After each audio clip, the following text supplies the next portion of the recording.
Hi, this is Suresh. ఈరోజు మనము permutation కాంబినేషన్లో ప్రాబ్లం చేద్దామండి. Using the 3 letters A B C 2 letters permutations కావాలటండి. ఎన్ని ఉంటాయని అడుగుతున్నాడు. సొల్యూషన్ ఏంటంటే మనకి ఇచ్చిన లెటర్స్ ఏంటంటే ఏ కామ బి కామ సి. ఇప్పుడు వాడికి ఎన్ని లెటర్స్ వర్డ్ కావాలి? 2 లెటర్స్ వర్డ్ కావాలి. సో ఫస్ట్ లెటర్ ఏమవ్వచ్చు అండి? ఎన్ని ఛాన్సెస్ ఉన్నాయి మనకి? 3 ఛాన్సెస్ ఉన్నాయి. సెకండ్ దాంట్లో ఒకటి అయిపోయింది కాబట్టి రిపీట్ అవ్వకూడదు కాబట్టి రెండు దాంట్లో 2 ఛాన్స్ ఉన్నాయి. అంటే 3 × 2 అంటే ఎంత వచ్చిందండి? 6 వచ్చింది. ఇప్పుడు మనం చూద్దామండి. రియల్గా అయితే ఏబి ఒక వర్డ్ అండి, అలాగే బిఏ ఒక వర్డ్ సేమ్, అలాగే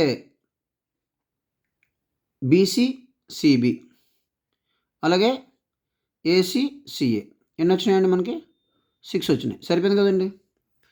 2 లెటర్స్ ఉండే వర్డ్స్ ఎన్ని తయారు చేయొచ్చు అంటే 3 లెటర్స్ నుండి 6 తయారు చేయొచ్చు. దీనికి ఒక ఫార్ములా ఉందండి. అదేంటంటే ఎన్ టోటల్ లెటర్స్ తీసుకున్నాం అనుకోండి, అందులో నుండి ఆర్ లెటర్స్ ఉండే వర్డ్ కావాలనుకోండి, అంటే ఎన్ థింగ్స్ నుండి ఆర్ థింగ్స్ సెలెక్ట్ చేసామనుకోండి, సెలక్షన్ థింగ్స్ 6 అప్పుడు ఫార్ములా ఏంటంటే దాన్ని ఆ పెర్ముటేషన్స్ని ఎన్పిఆర్తో డినోట్ చేస్తామండి.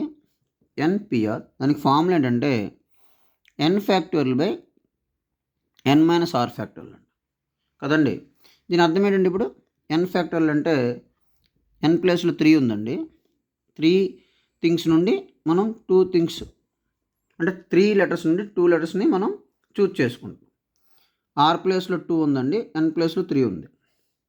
సో 3 - 2 ఫ్యాక్టోరియల్, 3 ఫ్యాక్టోరియల్ బై ఇప్పుడు ఎంత వచ్చిందండి మనకి? 3 ఫ్యాక్టోరియల్ 3 × 2 × 1, 2 - 1 అంటే 1 ఫ్యాక్టోరియల్ అంటే 19 అంటే 6 వచ్చింది. సరిపోయింది కదండి. ఇలా కూడా చేయొచ్చు అండి. సో ఇక్కడ మనకి ఎన్పిఆర్ ఫామ్లో వాడుకుంటూ చేయొచ్చు, లేదా ఇలా మనం క్లియర్గా చేసుకోవచ్చు. ఓకేనండి. ఇదండి ఈ వీడియో. ఇటువంటి వీడియోస్ మన ఛానల్లో ప్లేలిస్టులు టాపిక్ వైజ్ ఉన్నాయండి, అవి కూడా చూడండి. Thank you. This is Suresh.